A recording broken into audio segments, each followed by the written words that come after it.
The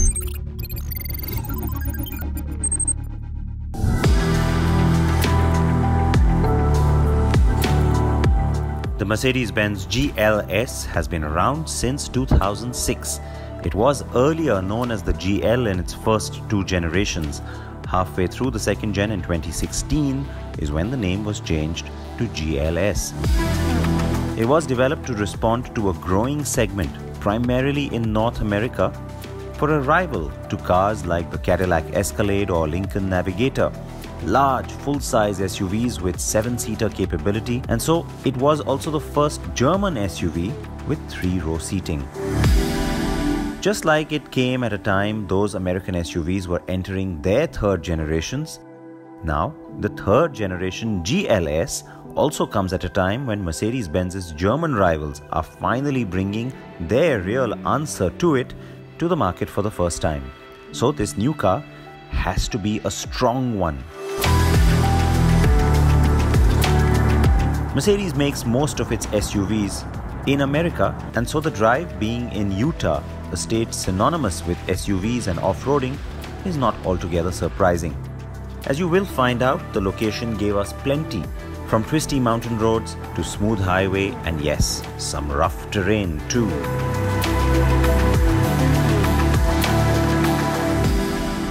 Now it is the flagship SUV. It has to be the biggest in the family, and it is. It's huge. But the good part is that when you look at the car for the first time by itself, it actually kind of seems like, hey, did the GLS get smaller? Well, not in terms of dimensions, but in terms of proportion and styling, the car does look more compact, and that's good because it doesn't look like this massive bulky thing that's coming at you. And so that's a credit to the design team. The wheelbase, very apparent, nice and big, and so you know it's going to have a big ample cabin inside. Indian buyers, they love that, and that's one of the reasons why the GLS has been popular. Does it look as big and imposing as the X7 does? Well, we'll have to put the two cars next to each other to really judge that, but I can tell you that yes, the X7 in my mind seems like it's going to be bulkier. Now, the part that you want to know is, of course, about the exact trim that's coming to India. We don't still know that because it's still far away, at least a year, but this particular one that I'm driving today has the AMG trim, and so you get nice looking alloys. The wheels, by the way, 19-inch to 23 inches. I can promise you we're not going to get the 23s, but I certainly hope we get the 20s or the 21s. They do look quite nice. As you can see, the car with me has the big wheels. In the front, now this is the part I talked about it on social media from the New York Auto Show when the car made its debut. I was a little underwhelmed by the styling. Seeing it out here on the road and seeing it driving around, yes, my impression has changed somewhat, but I still would have expected a little more drama, a little more flair up here, because this is the flagship. It's got to look a little sexy. Now, I get the fact that the trend is to go smaller on the headlamps, but then the DRL is kind of really simple, and I would have liked to have seen a little bit more happening there. And the grille, again, by itself, it's really nicely finished, but could have been interesting if there had been some new element thrown in here, because this starts to look a little bit too much like the rest of the family, and maybe not so much of a flagship in that sense then. I expected a little new direction with the GLS, which I didn't get, but the proportion, like I said, really works for me. The rear is much nicer with a bit of sexiness in those tail lights.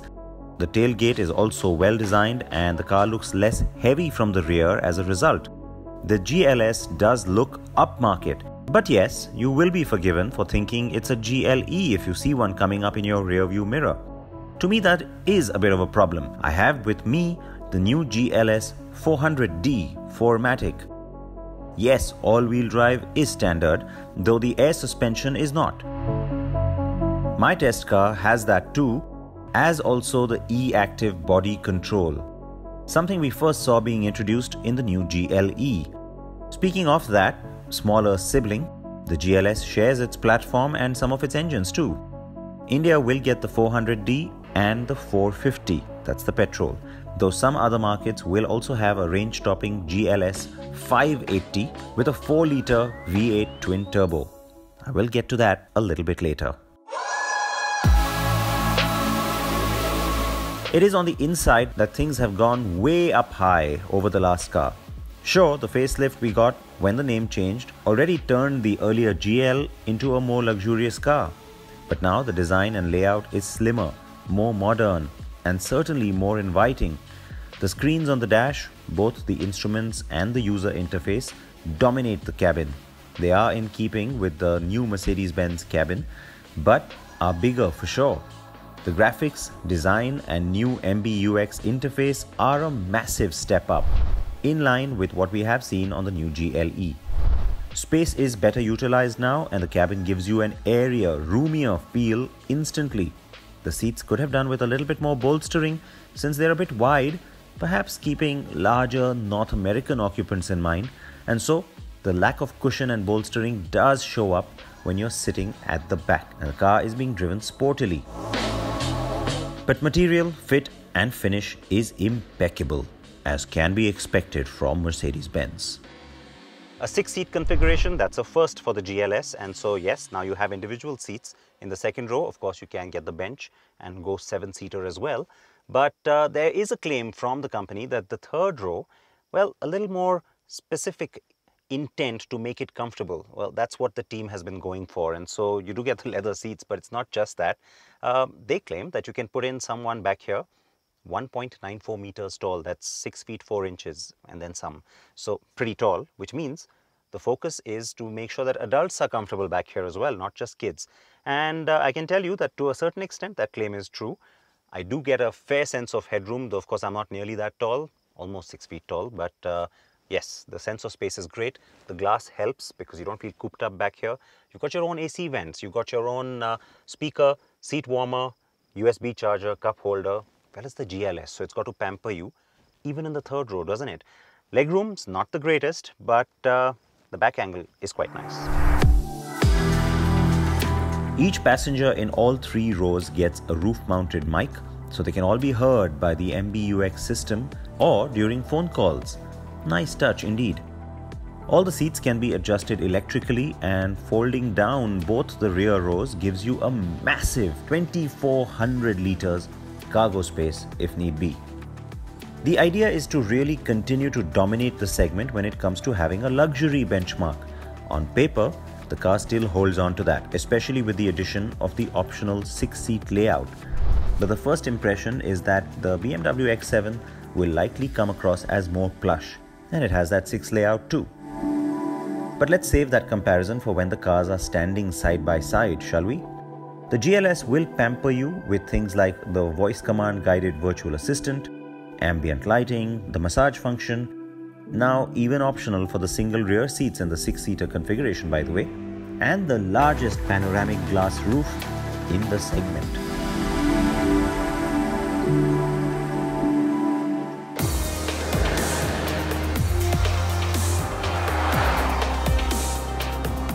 It is the S-Class of SUVs from Mercedes-Benz. Now that's a claim that was made with the previous generation as well, but this time it really comes through. And before I tell you why, I can also tell you this. You spend just about 2 minutes in this car and you can see it's vastly improved over the last one. It's no longer the big brutish truck-like, very US-centric vehicle that it used to be.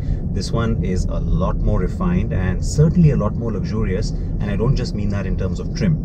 What it also gets is a whole bunch of technology, stuff that you've seen happening on the GLE, but the most crucial would be the e-active body control, the road surface scan and curve. Once again, we saw these functions and features make their debut on the new GLE that broke cover in late 2018. Now we're still waiting for that car in India, incidentally, but it is promised to us before the year closes. Meanwhile, the e-active body control works with the air suspension. It's a hydro-pneumatic system that has individual spring and damping control for each wheel. This allows the suspension to adjust itself to any kind of surface or undulation. The car's onboard sensors and cameras track what's coming up and send that information to the system, which adjusts the suspension at each wheel as required in fractions of a second. A damper is mounted on the axle at each wheel and is connected to an engine pump unit powered by a 48-volt electrical system. This helps counteract pitch and body roll. Like on the GLE, you also get the rocking function. Now this lets the car get out if stuck in sand, slush, snow or mud, so you can rock it and get it out as soon as you get the traction that's needed. Along with the sport, comfort and eco drive modes, you also get the off-road and curve modes. The curve mode has to do with staying on the road. After the S-Class, Maybach and GLE, the GLS gets it too. The curve mode works to maximize comfort by scanning the road surface, anticipating any upcoming corners, and adjusts the car's roll, typically experienced around said corner. This keeps the chassis straighter than expected, but as a driver, makes you second-guess things a bit. I can see why it helps the passengers, and I experienced it as one too, but I still prefer not to use it while driving. While off-road is standard on the newer SUVs, Off-Road Plus can only be had if buyers opt for the off-road package when buying their GLS. This gives you extra room to raise the car to navigate tricky or rough terrain and gives you 600mm of wading capability. Since the car does promise to be way more capable off-road than its predecessor, I had the chance to put that to the test.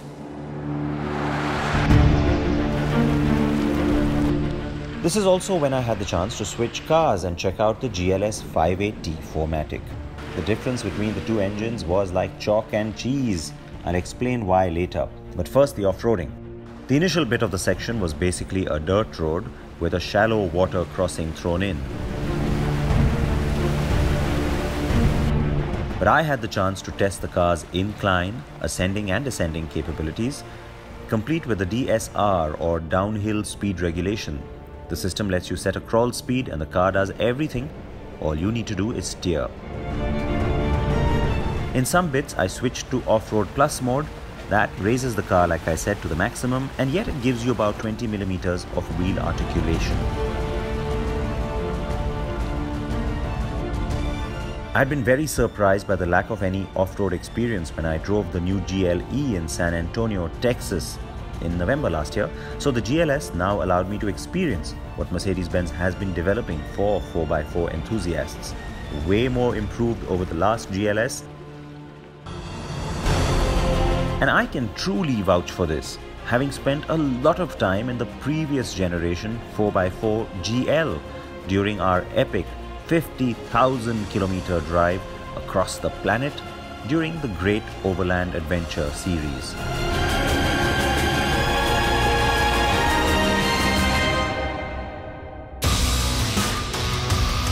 Back on tarmac with the 400D now, and it was time to truly test the car's performance as well as the car's dynamic capabilities. And here I feel a little bit let down. Though the inline 6-cylinder diesel engine has the numbers, and it does pretty well for the most part, it lacks the punch. Quick acceleration while at higher speeds is the particular Achilles heel on it, though the gearbox does shift quickly and the drivetrain is very refined. The cabin remains quiet and the ride quality is excellent. Unfortunately, the inline 6 engine on the petrol GLS 450 also falls short of impressing on quick acceleration, and of the two, I do prefer the diesel one more. The previous gen's V6 engines did feel punchier. The V8 on that GLS 580 though is brilliant. Yes, 479 horsepower on a petrol V8. What's not to like? Well, it is what it takes to really move this beast, that's for sure. Quick, responsive and very much more agile as a result, while maintaining that refinement and comfort. The petrol engines also get the ISG or Integrated Starter Generator System.